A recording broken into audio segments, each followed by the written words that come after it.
एक वर्ष થઈ ગયા તો પણ અથવા જે ગોલિયરમાં જે બાબાસાહેબ આંબેડકર યુનિવર્સિટી જે અપશબ્દ બોલવામાં આવી રહ્યું છે તો આ લોકોને પાછળ કોની તાકાત છે, આ લોકોને કોણ હિંમત આપી છે?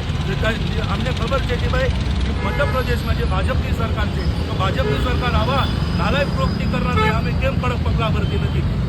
શાના માટે આ લોકોને જેલને પાછળ મૂકતા નથી? કેમ અનિલ મિશ્રા એટલા ભારતીય સંવિધાનથી મોટા છે કે બાબા સાહેબથી મોટા છે કે આ નાલાયક લોકોની કાર્યવાહી કરવામાં આવતી નથી? આંબેડકરી સમાજ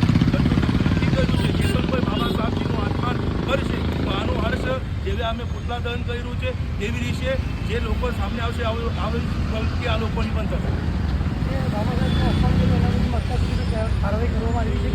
જેથી આ લોકો ઉપર તો એટ્રોસિટી એક્ટ દાખલ થઈ ગઈ છે પણ આરોપી પકડાવ્યા નથી છે. પણ તો પણ અથવા મધ્યપ્રદેશના જે સરકારમાં સંકળાયેલા જે અધિકારીઓ છે જેથી પોલીસ તંત્રના લોકો આજુબાજુ ચાલતા હોય તો આ લોકોની સામે બાબા સાહેબનું ખોટું સળગાવવામાં આવ્યું છે. આના પાછળ બહુ મોટું ષડયંત્ર છે. મને લાગતું નથી કે આ લોકોએ દેશમાં શાંતિ બરકરાર રાખવા માંગે છે. આ લોકોને એક જ છે કે ભાઈ દંગા ભડકાવીને જાતિમાં ભાગલા પાડીને આપણે શાસન બરકરાર રાખવાનું છે. આવી મંશા ભાજપા સરકારની દેખાઈ રહી છે.